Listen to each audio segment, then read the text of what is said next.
have made an arrangement on top of the deck. I took out the 8 high values. So that, of course, would be our 4 aces. And then my other 4 cards are our 4 kings. And I'm going to start with our first king. That will be our king of hearts. And what we'll do with each of these kings is I'm going to place them in different spots in this deck. So I'll place one near the top, one in the first quarter, one in the second quarter, and one king way down at the bottom of the deck. So those kings are scattered about this deck. Now, besides the 4 kings, we have our aces right over here. And there's 4 suits. We have the ace of hearts, we have the ace of clubs, we have an ace of diamonds, and I have the ace of spades. Well, it turns out there are 3 ways that I can change the orientation of these aces. That is, have them go from face up to face down or vice versa. One way would be to turn the cards over on the long end. Another way would be on the narrow end. And the third way would be to flip them over on the diagonal. So exactly 3 ways to change the orientation of these cards. So I'm going to take the kings and the deck, place them in my right front pants pocket. Okay, well, it turns out there's another way that you can flip the cards over. It's a magician's method. You can't see it, but if you listen, you can hear it. It's called the click. Did you hear it? The ace of clubs just did a 180-degree flip. Yeah, it somersaulted right over. So the ace of clubs is face up. I will try that again. 2 clicks.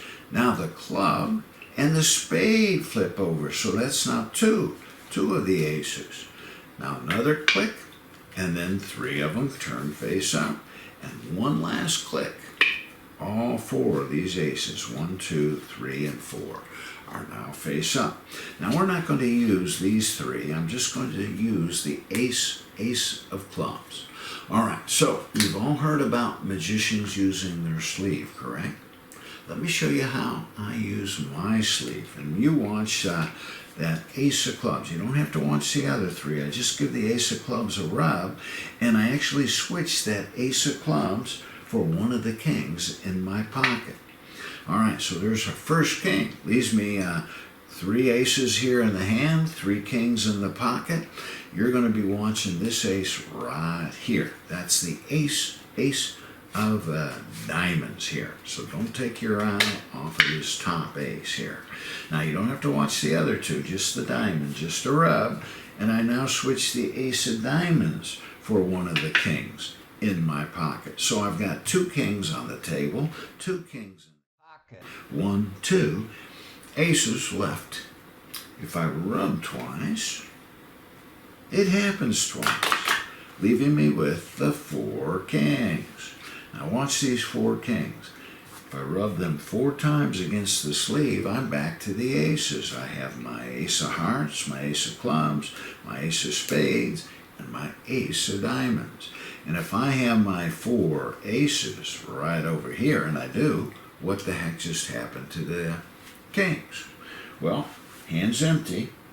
Over here in this pocket, I happen to have one of the kings. Now in my other pocket, right over here, I have a king of clubs. Hands empty. In this pocket, we have the king of hearts. There's the king of hearts. Hand is empty. And in this pocket, I have my king of diamonds. Now I'm going to take the 2 red kings, put them on the bottom of that whole group. So I have a spade, a club, our 4 face down aces, and our 2 red kings. You want face up or face down? You want face up? Okay, you get the kings. Hands are empty. It happened again, yeah, over here in this pocket. I've got ace of diamonds, hands empty. In my other pocket, I've got ace of spades, hand is empty. In this pocket, we have the ace of hearts, hand is empty. And our last ace right over there, aces and kings. Hey, if you like this effect, give it a thumbs up. Now, there's a lot of history to this routine. Our first published this routine in 1995. It was in development in 1994, and I combined two effects of Jack Carpenter's. He had a trick in his first book called Multiplex Reset, and it was very, very complicated.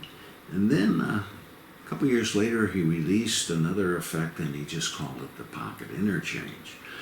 And I did both routines. I did not get as good a reaction on the Pocket Interchange as I did with the Multiplex Reset. But the Multiplex Reset was hard and Pocket Interchange was easy. So I combined the two. And so this is a fairly easy routine. Has almost no palming in it whatsoever, and you get 8 different cards to the pocket. So anyway, that's why I called the routine Double Jack, because I combined 2 of Jack Carpenter's routines. And then over the years, the last 20-some years, 3 people have added wonderful little improvements. So I did the routine when I was working the close-up gallery in 1995, and John Lovick came up after he saw me do the routine. He said, "Al, I've got a really nice way to really make it look like you're really pulling out the cards alternating from different pockets."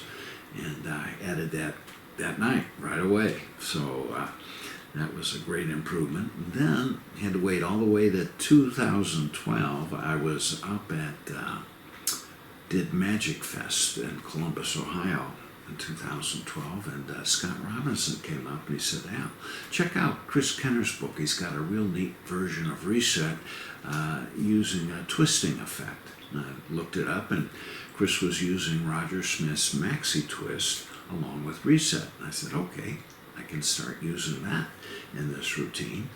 And then in 2014, Bill Goodwin showed me something that he had added to the routine, and he modified a really cool count of Jay Sankey's called the Revolutionary Count. He had it published in an effect called Collector's Knot.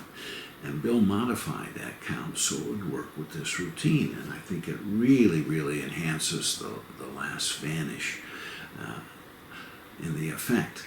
Anyway, I have several versions of Pocket Interchange in All In. If you want to see another really simple version I call the Easy Exchange, click on that link right over there. And if you love ungimmicked, ungaffed card magic, make sure you click on subscribe. My name's Ackerman, and I hope to catch you the next time.